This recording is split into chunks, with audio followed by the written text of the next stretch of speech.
Hi IP licensing class, it's Professor Opterbeck again, and here is the third of the three videos that are backfilling our class from the first few classes, and we're here again in chapter 1 of our casebook. And we're going to talk now, in the previous video I talked a bit about the decision to license versus assignment, why you might want to license intellectual property. And in this video, we're going to talk about what an intellectual property license looks like and the kinds of terms that you will often see in an intellectual property license. And we're going to use the example form of license that is in our casebook.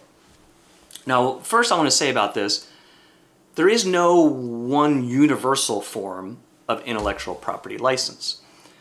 In fact, it is not even the case that every intellectual property license is in writing.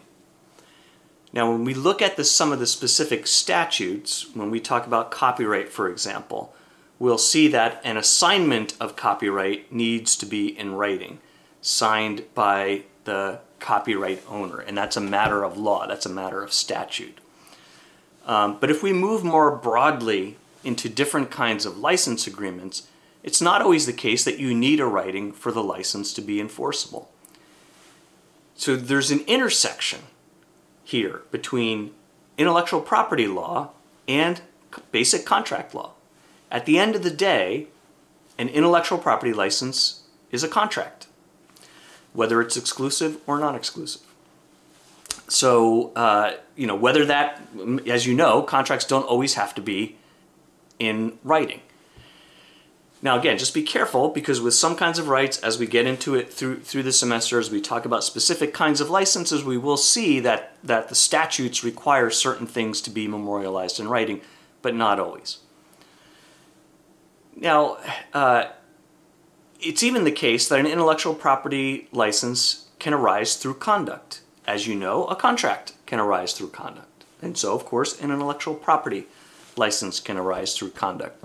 I just have in mind right now a case I had many years ago, a copyright case, where at the kind of end of the case, what really helped my client ultimately to get a good result was an argument about an implied license based on a course of business dealing.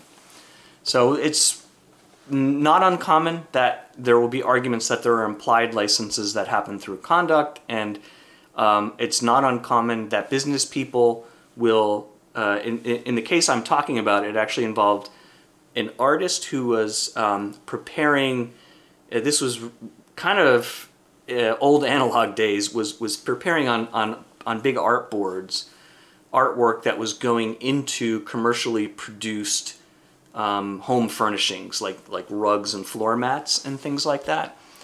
And the artist got into a dispute with the producer of the mats, who had this sort of complex printing process to get the artwork, reduced to printed onto the floor mats, and then they were sold through various outlets like Orvis and LL Bean and things like that. There were pictures of like dogs and trout and things. And for a very long time, the parties, the printer and the artist, had basically a handshake relationship. The artist at the beginning of a season, like now it's fall, the artist would deliver a bunch of pictures of Labrador retrievers and ducks and other fall type things that would be in a catalog like Orvis. They'd have a conversation, there would be an invoice exchanged for the artist to receive a percentage of the sales. The printer would prepare the materials, print the things, sell them through the catalogs, right? The printer would get a piece, the artist would get a piece, and it worked well until it didn't, right? Until there was actually changing technology and some disputes, right?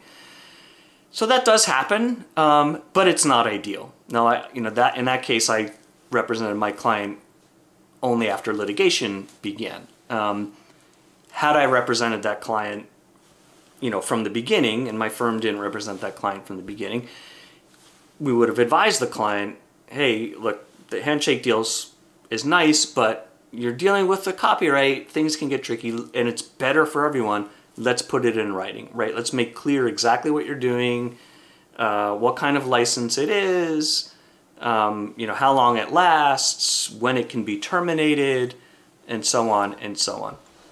I've seen countless times through sort of my IP practice life, people in sort of handshake deals assuming that intellectual property rights go one way or the other, when by law they don't. And you really need to have a writing to make clear what they do. By the way, I saw this quite a bit in the early internet days when we were representing companies that were having websites designed for them, and the website designers were doing, like custom graphics and custom photos and things like that. And again, we didn't represent the company until there was a dispute, and the company says, well, it's my website. And the website designer says, but they're my designs, they're my pictures. And I'm going to sue for an injunction if you don't, pay me what I'm demanding or whatever. And you know what? The website designers were right. They created that. It's not work for hire. There's no written agreement. They can, shut down your website. Even today, even decades later, when people ought to know better in the internet age, it happens all the time. So much, much better to have things reduced to a written agreement. This is what we really want. Now we've got to ask, well, what should the written agreement look like? Again, it's contract law, right? There's no one form that it has to be in. There can be some really sloppy, sort of exchange of email kind of agreements that could be enforceable. We don't want that to be the case. It's better for everybody if we have a well-structured, well-thought-out license agreement. So here, and the example in the book is meant to be one that's pretty well structured and pretty well thought out. So first thing you see in a well done license, almost always, is a set of recitals. An introductory paragraph and then a set of recitals, often designated as whereas clauses. Now, very often, I think in drafting, and part of what we're going to do here is talk a little bit about drafting tips, and we'll do that more through the semester. But often in drafting, you sort of overlook these things. You don't think they're that important. They're pretty rote. And if you look into the sort of depths of contract law in contract interpretation, what is the effect of a recital like these? If it is, in conflict with other things within the license, there are issues about that. Nevertheless, doing this well, and in fact trying to make sure there aren't conflicts, is really important. And one thing that's important about this, and that it flushes out, all right, one of the things that it flushes out is the date of the agreement.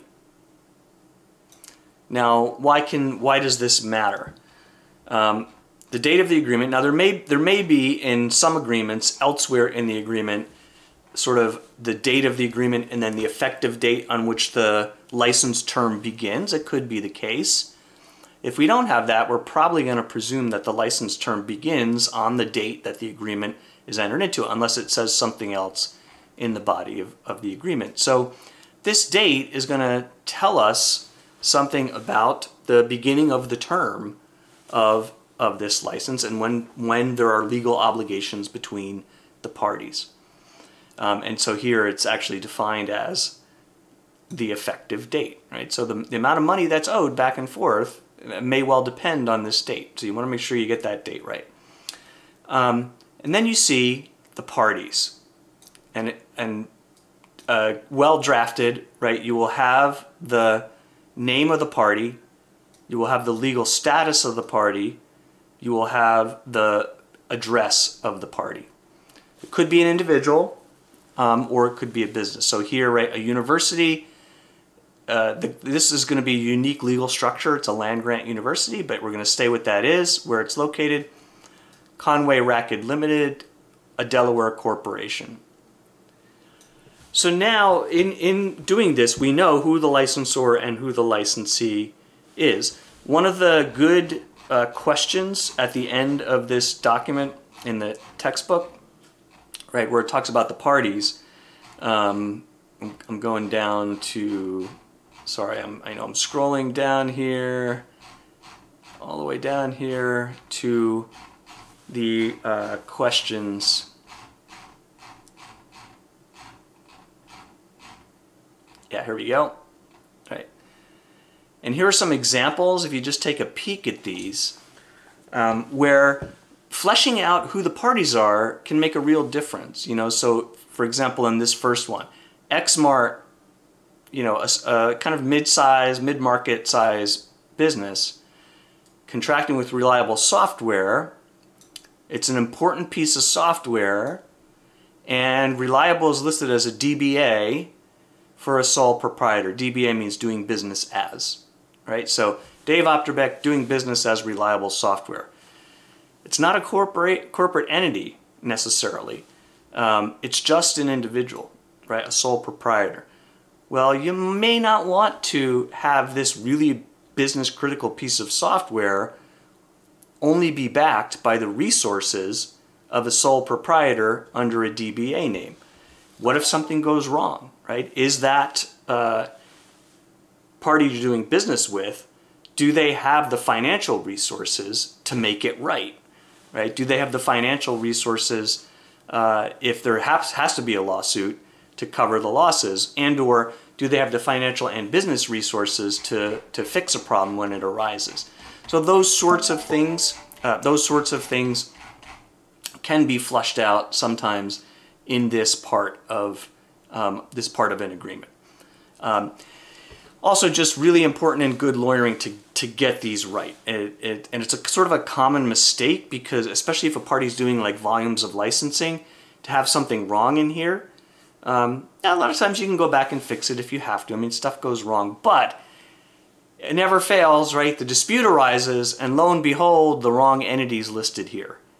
And the entity that's listed here really doesn't have any assets, you know, or doesn't even exist. And then you just have far more problems than you need.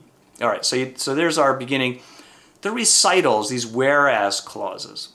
And usually you have some set of whereas clauses, and then now, therefore, sometimes it'll say now, therefore, in exchange for the mutual consideration agreed herein, something like that. Doesn't have to say that, sometimes it does.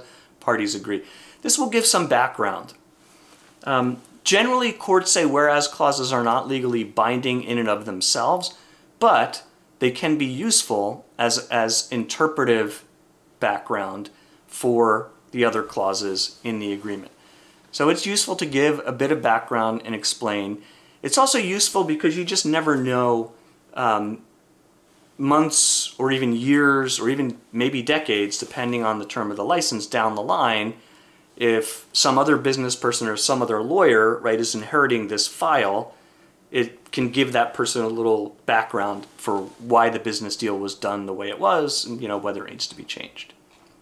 All right, so we have recitals, which give some bit of background about what's happening. Not always, but often there are definitional clauses and or a definitional section, and a lot of this is going to depend on kind of the structure of the license and what we're doing. So, you know, some of these things, it's going to depend on what kind of license it is. And one of the most important pieces of this, and one of the most important pieces of any licensing agreement, is being as precise as you can be about what it is that is actually being licensed. Right? Now remember, in class last week we talked a little bit about the difference between real property, or some of the differences between real property and intellectual property. So if we have real property, my house, right? We have a deed. I'm going to put a little seal on the deed here, right? And we have some recital. We have a section of recitals. And remember, it's going to talk about the survey line. So from this point, so many yards to this point, so many yards to this point. We have a fair degree of precision about the metes and bounds of the right. We don't always have that in an intellectual property license, and in particular, if we're dealing with things outside of the specifics of a given patent. All right. Now, when we have a given patent, as we do in this license, we're going to be specific. Patents have patent numbers issued by the patent office. We're going to list those patent numbers. We want to talk about, and we'll do this more when we do specifically patent licenses, continuations and divisionals, which are the possibility of an existing patent application being continued under a different number or being divided into different patents depending on what the patent office does, right? So kind of derivations from the existing patent. So it's not simple, but you know, there's a degree of meets and bounds when we can give patent numbers. But very often we have to do more than that. So technology. This can include, so here we have a tennis racket. It includes the patent that's gonna cover perhaps the actual kind of shape and tension or something like that of the racket. But there's a lot of business know-how. There might be trade secrets. There might be other methods of manufacturing, things about the sequence of steps that aren't necessarily fully disclosed in the patent that may go along with the license. Not always, but sometimes. Or if it's copyright, you might not have a copyright registration. You may or you may not.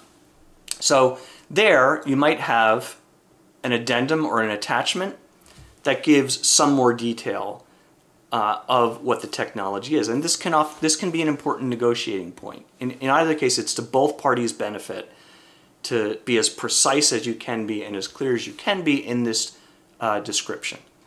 All right, so here you see you have a number of other things that go along with it. A manual that is how to make the product that is considered, you know, some kind of confidential information. Again, know-how is sort of like that person on the line, that manager on the line that has this almost intuitive sense of the right steps to take, and you might reduce that to some kind of writing. There can be definitions of the market segments that you're licensing to, not always, but sometimes there can be. There may be definitions in the definitional section of terms like what net sales mean and what the maximum or minimum payments under a license may mean. This term of net sales can be important because very often a license is based on some percentage of sales. So your license fee, in other words. So like in this case, the company's licensing the patent to manufacture this racket. The licensee is going to manufacture and sell the racket. The license payment is going to be some percentage of sales, right, to the patent holder. The patent holder's betting that this manufacturer is going to make good sales and everybody's going to benefit. But is that, you know, based on the gross revenue of sales? Usually not. Sometimes it is. Is it based on net? Often is. What does net mean? Net can mean different things to different businesses. We need to try and have some definition. All right. So now here we have the license grant. So I want to suggest that, you know, this definitional section is one of the key negotiating points to make sure that's precise, and there may be, you know, initially some disagreements between the parties of exactly what is covered and what the wording should be, and you smoke that out, you flesh that out, hopefully in negotiations. The license grant, key thing, what kind of license, right? So here, to part of the technology, there's an exclusive license, all right? To some of this, there is a non-exclusive license. So the business deal here seems to be that this one patent is exclusive. There's some other know-how that presumably the licensor uses in connection with other products, right? Has other patents on other tennis rackets or whatever, and it might not want to be exclusive about that. Same thing with the manual and the logo. Well, logo's exclusive, right? So we just want to be clear in this grant what it is or what it isn't. You'll sometimes see, not always, but sometimes a kind of reservation clause like this. So what is this saying? To kind of avoid ambiguity, right? The license agreement is saying there are these specific rights we are licensing. There's other stuff we do, other IP we have. If it's not specified here, it's not included. Belt and suspenders can be useful to include. All right, this license agreement has delivery clauses. Not everyone will. So what you can see with this clause is there's some physical prototypes or physical exemplars that are being provided as part of the license that are going to enable the licensee to then make the product. Sometimes that happens, sometimes that doesn't. That all is going to depend on the deal. All right, payment. So this is going to be another, payment is going to be another provision that is often going to be, well, it's certainly always going to be heavily negotiated, at least by the business people, right? These are the financial terms, and the financial terms are going to, the business people are going to decide, you know, what's the financial terms of this license. Then you, as the lawyer, are going to have to, you know, put that into legal language that is going to be clear, unambiguous, that's going to let the parties operate effectively and not get into unnecessary disputes, and or to be able to prove up in litigation what they have to in the event there is a dispute. So, you know, normally the lawyers aren't involved in negotiating the amounts. Sometimes they are, but usually it's the business people. With this one, just notice, and this can vary almost infinitely depending on the business deal. This one has some typical things. So there can be like a bulk payment or a flat payment. This has a flat payment. It can be a flat payment upon signing the license. There can be a flat payment that comes on some condition. In this case, there's a flat payment based on the quality of the tennis rackets that are produced. And then another typical thing, as I mentioned before, is some percentage of sales, right? So here there are percentages of sales. Not uncommon to have some kind of flat payment up front and then some kind of percentage of sales over the term of the license. You know, as a business matter, why would you do that? Well, for the licensor, you're guaranteeing you're getting something, right? And then the rest of it really depends on how the sales go. As the licensee, it may be, you know, the IP is valuable enough that you have to pay something up front, but you don't want to just take all the risk and lay out all your cash up front. So you take some of the risk and you keep some of the risk for how the sales develop, right? And that's, again, totally malleable. You could have nothing but percentages of sales. You could have nothing but flat payments. This one, by the way, also notice has kind of a stepping arrangement, and this is common, but again, not absolute. So you could say there's percentages based on how successful the sales are. And this could go either way. It looks like in this deal, the business people decided, well, we're gonna, you know, let the licensee keep more of the profit for the initial batch that's sold, but then pay a little bit more as more and more product is sold. There's sort of like a risk shifting and an incentive shifting. You could do that you could do that the other way if you want. Say, all right, it's 3% here, 2 there, and 1 there. If that's what the business people think gives the right incentives, could be all different. And this license has a maximum payment. Not every license will have that. So it seems like the business deal in this case is anticipating, hopefully there'll be some amount of sales above this. We're going to give the licensor a little kicker, right, and a higher percentage, but we're going to, at the same time, give an incentive to the licensee to even go better than that by setting a cap on the overall amount of the fee. All business terms. Okay, audits. Not a necessary provision, but a good one to have, which, and especially very important for the licensor. And I've seen many disputes over the years about license agreements that have kind of gone bad, where the licensor claims that the licensee is actually doing more business than it's reporting in its royalties, right? So the licensee is paying these royalties back to the licensor. The licensor is looking at the check and is saying, wait a minute, I'm getting, $10,000 here. I'm getting $1,000 here. I'm expecting that this is a lot more. You've sold a lot more. I should be getting, I think you've sold 200,000 units. I should be getting a lot more royalties, and we should be in the 2% range. So why is that, right? And so we have an audit, and we can go ahead and see what the sales actually are and what the books actually look like, and hopefully resolve that dispute. This also provides an incentive on the licensee to actually keep good records. Okay, duration. So this is not a provision that I think is usually heavily negotiated, other than most of the time you recognize the licensor should have some right to audit. It might be like how often the audits are or where they occur, or do they occur in the office of an independent accountant? Is it every 6 months, every year, every 2 years, those kinds of things. All right, duration. Obviously, this is a key term, and usually the business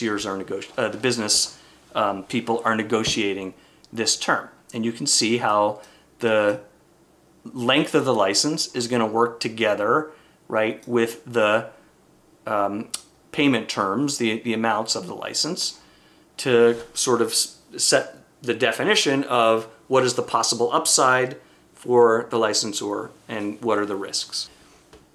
Now, this particular agreement has a renewal term. Not necessary. This would be part of the business decision, once again, between the business people. Important as a lawyer to pay attention to this and to what it says and how it works. So, and not uncommon, right, to have a renewal term. So notice that this agreement automatically renews for up to 5 additional 1-year terms, unless one party gives the other notice of intent not to renew at the start of a renewal term. So what does this mean? And as the lawyer, even after you want to make sure the business people understand this, and then over the life of the thing, if you're still representing the party, you want to make sure they know when you're getting close to a renewal term. So the way this one is worded, we get to year 5, we're a day before the end of year 5, up till that very last minute, one party or the other could say, I do not wish to renew, right? If they don't say that affirmatively, then the agreement automatically renews for a year. And then once again, by the end of that year, if neither party says, I do not wish to renew, then it would renew automatically again for 1-year periods. That's one way of doing this. And it's not uncommon, but it is sometimes a trap for the unwary to have automatic renewal terms, because people often forget 5 years down the road to terminate if they really do want to terminate. And remember, some of the licenses in this deal were exclusive, so there might be reasons to be careful about it. You could say the license agreement may be renewed upon agreement of the parties for additional 1-year term. And you could even specify how notice of renewal is communicated. There's a bunch of different things you could do, and that would then put the obligation on the parties to choose to renew. You could say it's renewable on one party's affirmative action, or non-renewable on mutual agreement. There's a whole bunch of different ways to do it. You just want to make sure that the business people understand what this means and that the clause is clear. All right, cancellation and survival. So cancellation, this can have a number of different ways of doing it, right, as most of these terms. So this one says either party can cancel if there's a material breach. So material breach may be defined in the agreement. I don't think it was in this agreement, so it's kind of going to default to rules of contract law. So for example, the licensee is not paying royalties, right? They're not sending checks to the licensor. And over some amount, some period of time, no doubt that's going to be a material breach. And the licensor may then say, and I'm canceling the agreement, right? Before the 5-year term is up. So that's not uncommon. This one has a notice and cure obligation, not required, but also not uncommon. And so in this one, it's 30 days, right? So therefore the licensor would have to say, hey, here's your 30-day notice. You need to cure all these back royalties that you haven't paid us. If it's cured, the thing goes on. If it's not, it doesn't. So this, as the lawyer, you want to make sure, you notice I'm saying this again and again, because this is an important part of your role as the lawyer in this kind of thing. Make sure the business people know what this says and what their rights and what their obligations are. All right, I'm going to go down here. A limitation of liability. I mentioned this last week. So this is a key clause with legal implications to be aware of, right? Contract law. Are we liable for consequential damages? Are we liable for special damages? Are we liable for incidental damages? So, licensee doesn't pay royalties on time.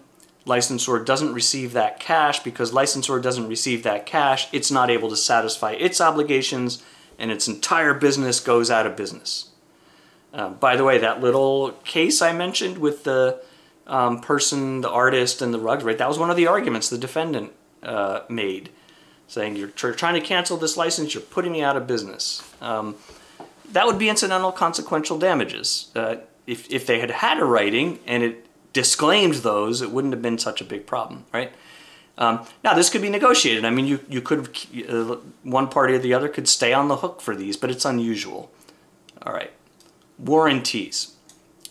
So warranties, now if you think colloquially or just sort of in your experience of what a warranty means, you might think of, okay, I bought this phone, it has a 6-month warranty, meaning, if the phone is broken, I can return it and get a new phone. Yeah, that is a kind of warranty, but in the contractual sense, what we're talking about is what promises is either side making about the nature or quality of whatever is being exchanged, right?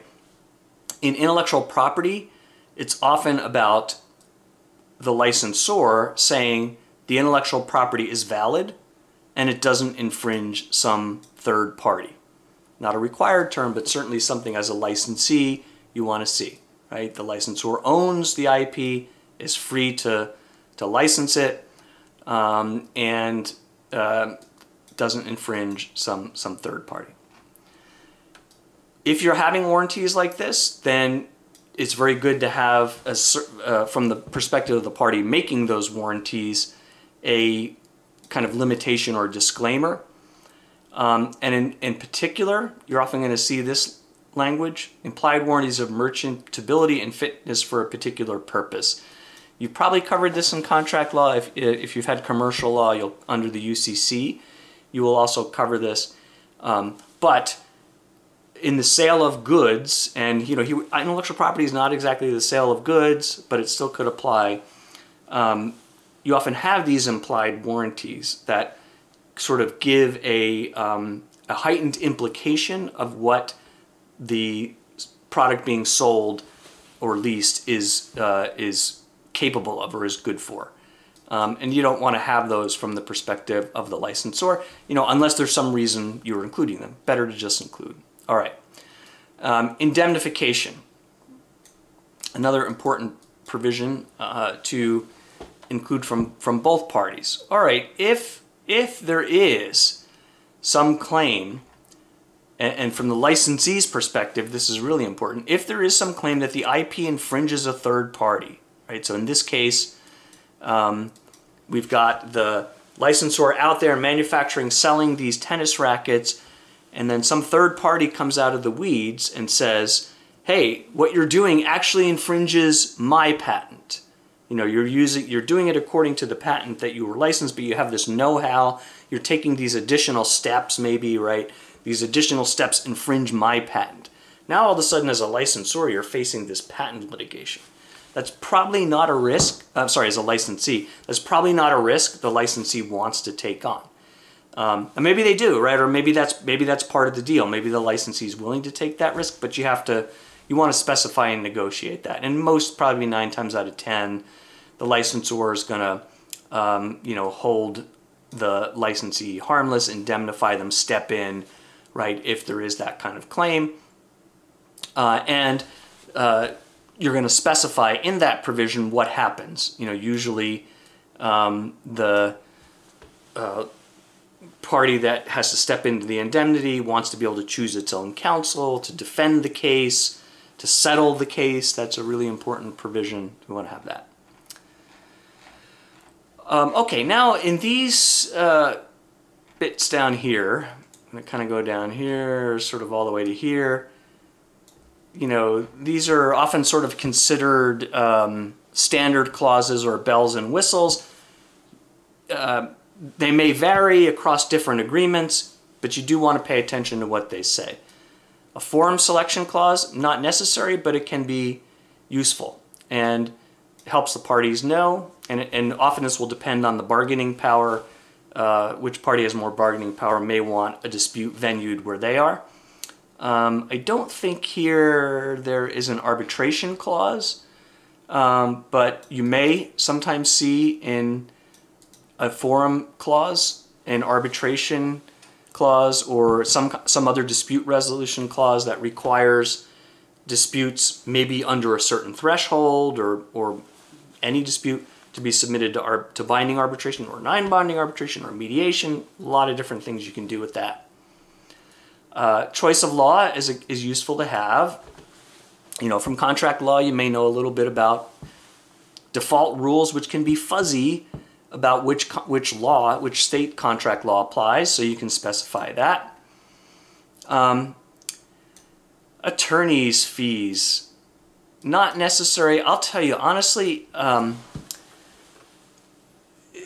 sometimes the party with more bargaining power wants to include a fee shifting provision like this. So if there's a dispute, prevailing party can recover its attorney's fees, and sometimes the party with the bargaining power, whether it's the licensee or the licensor, bargaining power, you know, like I'm licensing my patent to Google, they have a lot of bargaining power, right?